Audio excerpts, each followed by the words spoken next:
जय हिंद विद्यार्थी मित्रांनो, रत्नागिरी बँड्समन 2024 ला विचारलेला प्रश्न आहे आणि या भागावर नेहमी आपल्याला प्रश्न विचारले जातात. प्रश्न होता कोणत्या धातूला केरोसिन मध्ये ठेवले जाते? तर ऑप्शन होता तांबे, पितळ, सोडियम आणि सोने. तर याचा आन्सर आहे सोडियम हा धातू.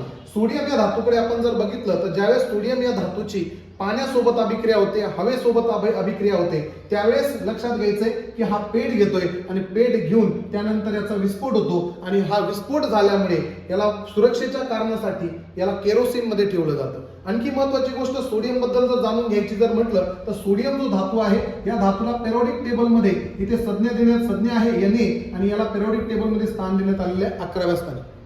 त्याच पद्धतीने सोडियम आणि आणखी एक धातू आहे पोटॅशियम.